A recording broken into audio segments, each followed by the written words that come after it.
नमस्कार दोस्तों, लोनी में एक बार फिर से विकास के दावों की हकीकत सामने आई है। वार्ड नंबर 33 में सड़कें गंदे नाले में तब्दील हो चुकी है। लोगों का आरोप है कि सीवर निर्माण के दौरान नालियां जाम कर दी गई, जिससे गंदा पानी सड़कों पर बह रहा है। आखिर जिम्मेदार कौन है? देखिए जनसंवाद की यह विशेष रिपोर्ट। लोनी नगर पालिका के वार्ड नंबर 33 में हालत लगातार बदतर होते जा रहे हैं।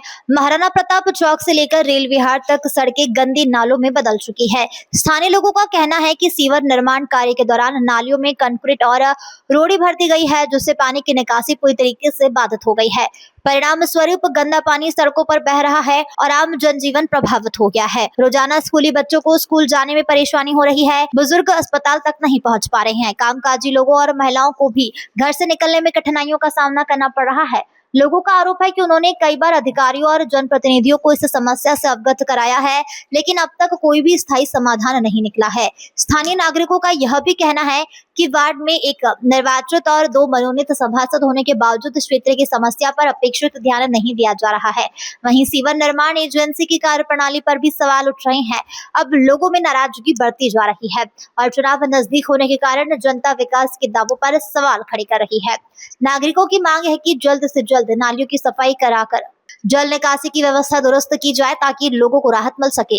अभी पहुंचे हुए हम लोनी नगर पालिका के वार्ड नंबर 33 में। वार्ड नंबर 33 की जो डीएलएफ अंकुर विहार कॉलोनी है, इसे 5 कॉलोनियों में गिना जाता है। गाजियाबाद विकास प्राधिकरण से अप्रूव्ड कॉलोनी है और विकास की चिर परिचित गंगा यहाँ पर बह रही है, जिसका हम एक प्रारूप भी दिखाएंगे। ये चिर परिचित विकास की गंगा है, जिसके कारण यहाँ के लोग काफी उत्साहित हैं कि गंगा या तो गढ़ में बहती है, हरिद्वार में बहती है, बुलंदशहर में बहती है, लेकिन उनके नसीब है कि डीएलएफ अंकुर बिहार में भी गंगा बह रही है। पर अफसोस भी है, ये गंगा हरिद्वार से नहीं आई है, मंसूरी से नहीं आई है, ये गंगा यहाँ के नालों से निकली है। कहीं ना कहीं उन जनप्रतिनिधियों के लिए बड़े शर्म की बात है जो इसके जिम्मेदार हैं। उन अधिकारियों के लिए भी काफी शर्म भरी बात है, जो कहते तो हैं हम कार्य करा रहे हैं, लेकिन धरातल पर वह कार्य नजर नहीं आते। आखिर इस गंगा से कैसे निकलेंगे स्कूली बच्चे, कैसे निकलेंगे अस्पताल जाने वाले बड़े बुजुर्ग, कैसे निकलेंगे काम पर जाने वाले लोग, और कैसे निकलेंगी वह महिलाएं जिन्हें रसोई का किचन का सामान लाने के लिए दुकानों पर जाना पड़ता है। इसका जवाब कौन देगा?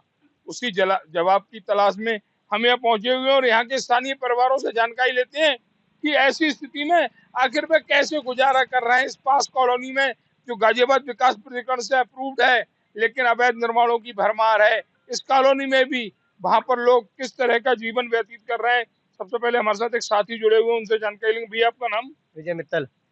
विजय मित्तल सर, संतनगर से। जी कहाँ रहते हैं? संतनगर, लोनी गाजियाबाद सर। संतनगर, ये सारा संतनगर ही नजर आ रहा है सर लोनी गाजियाबाद शुक्कर बाजार पीर बाबा रोड। लेकिन सर ये इस स्थिति में कैसे गुजारा कर रहे हैं? सर गुजारा क्या कर रहे, नाली भरी रहती है हर दिन। यहाँ पर रोडी उधरपुर सब नाली में भरा हुआ है, कूड़ा कचरा, नाली बुरी तरीके से जाम है। कोई भी कार्य करने को तैयार नहीं है। बार बार एप्लीकेशन डालते हैं, कोई नहीं आता सर जागने भी। तो आपने इसकी सूचना क्षेत्रीय जनप्रतिनिधि को दी? सबको दी सर, त्रिपाठी जी को दी, उन सर को भी दी, कोई नहीं सुनता सर यहाँ पे। तो ये कहना है मित्तल जी का, ये इस क्षेत्र के भाग्य हैं कि यहाँ 3-3 सभासद मिले हुए हैं, लेकिन उसके बावजूद भी सफाई व्यवस्था जीरो है। विकास की गंगा जरूर बह रही है, लेकिन वह गंदे पानी की गंगा है, अमृत वाली गंगा नहीं है। और उसी अमृत वाली गंगा की तलाश कर रहे हैं यहाँ के स्थानीय परिवार। हमारे साथ एक भाई और जुड़े हुए हैं। सर आपका नाम? आपका नाम बोल रहा है, बोलने का सर। बल्लू। बल्लू जी कहाँ रहते हैं? यही दुकान है, ये दुकान है। तो दुकान पर ग्राहक कैसे आ रहे हैं? आ कहाँ रहे, जब पानी भर रहा तो ग्राहक कहाँ से आ रहे? दुकान अपनी है, किराए की है? किराए की। तो किराया भी नहीं निकल नहीं निकल रहा किराए की। क्या कहेंगे ऐसे इन जिम्मेदार लोगों को जिन्होंने ये स्थिति उत्पन्न की है? बस क्या कह सके अब इनके बारे में, अब कोई सुनाई नहीं कर रहा। कोई सुनाई नहीं कर रहा। कोई भी सुनाई नहीं कर रहा। बड़ा सवाल है कि कोई सुनाई नहीं कर रहा। एक भाई और है, क्या नाम है सर आपका? नितिन मित्तल। मित्तल जी कहाँ रहते हैं? डीएलएफ संतनगर में। मित्तल बैस समाज से आते हैं। बैस समाज इतनी गंदगी भरी जगह से कैसे गुजारा कर रहा है? और कर रहे हैं कैसे तैसे गुजारा कर रहे हैं। कस्टमर को आने को राजी नहीं होता। पूरे रोड पे ये आप देखो ना, यहाँ से वहाँ तक पूरा पानी पानी भरा है। रेल बिहार गेट तक यही हाल हो रहा है। अच्छा, क्या संदेश देना चाहेंगे उन लोगों को जो इस स्थिति के जिम्मेदार हैं? और क्या संदेश देगा जी, हम तो जी कंप्लेन करते करते थक गए जी। कोई भी सुनने को राजी नहीं होता जी। कोई भी सुनने को तैयार नहीं। हाँ जी। तो ये कहना है मित्तल जी का कि कोई सुनने को तैयार नहीं है। क्या सुनेंगे, समय आ रहा सुनने का। 2027 नजदीक आ रही है और इलेक्शन 2027 में है, तब ये सुनेंगे भी और आपकी बात मानेंगे भी, लेकिन कब तक? 2 या 3 महीने तक। उसके बाद स्थिति इससे भी भयावह इस क्षेत्र की नजर आएगी। जिस तरह से लगातार देखा जा रहा है कि विकास के नाम पर स्थानीय परिवारों को ठगा जा रहा है। एक महिला हमारे साथ, जो आपका नाम क्या है? काजल जी कहाँ रहती हैं? रेल विहार। कैसे निकलेंगी? इससे भी बुरा हाल है रेल विहार का। तो अच्छा, रेल विहार के इससे भी बुरे हाल है भैया। तो ऐसे नेताओं को क्यों नहीं जवाब देते आप लोग? क्या जवाब दे उन्हें? उन्हें तो चप्पल मारने का मन करता है। तो ये कहना है काजल जी का कि उन्हें चप्पल मारने का मन करता है। और ये आक्रोश बोल रहा है जनता का।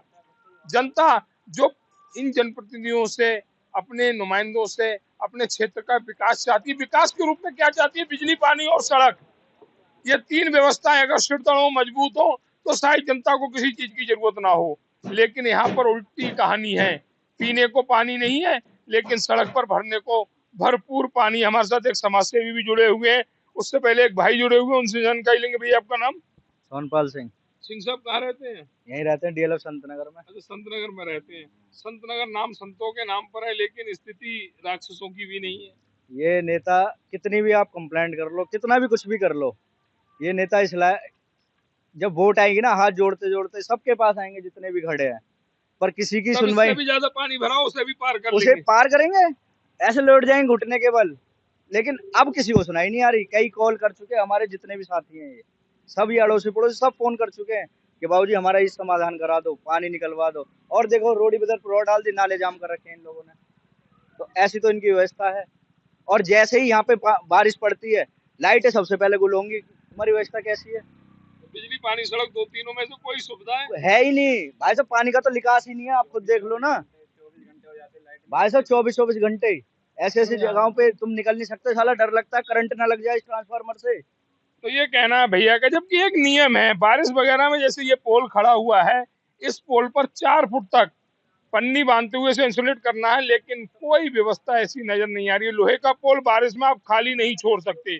और इसके लिए सरकार से पैसा आता है विद्युत विभाग के लिए, परंतु सारा पैसा भ्रष्टाचार की भेंट चढ़ जाता है। जो लोग कहते हैं कि इस क्षेत्र में कमीशन खोरी नहीं है, लेकिन हम ये कहते हैं कि इस क्षेत्र में बिना कमीशन के कोई काम नहीं है। और इसका हर्जाना कहीं ना कहीं जनता भुगत रही है। हमारे साथ क्षेत्र के समाज से भी जुड़े हुए, कुछ और साथी भी जुड़े हुए हैं, उनसे भी हम जानकारी लेंगे। क्योंकि लगातार देखा जा रहा है कि क्षेत्र के लोग आक्रोश में हैं, वह व्यवस्था चाहते हैं, और जब व्यवस्था नहीं मिलती तो उनका गुस्सा फूटता है अधिकारियों पर, उन नेताओं पर जो इस क्षेत्र के जिम्मेदार बने हुए हैं।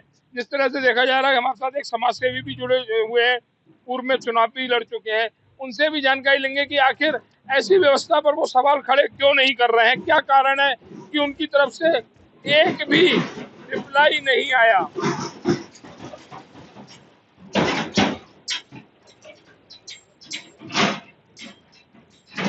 उनकी तरफ से एक भी रिप्लाई नहीं आया। बात करते हैं भैया। तो भैया आपका नाम? मेरा नाम नवीन कुमार गोयल है।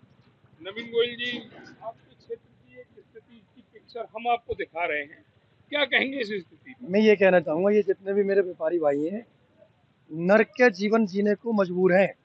ना तो यहाँ के सभासद सुनते हैं, ना विधायक सुनते हैं। मतलब इनकी परेशानी को कोई भी सुनने को तैयार नहीं है। जब चुनाव होता है तो इनके घर पे आते हैं, इनसे वोट मांग के ले जाते हैं।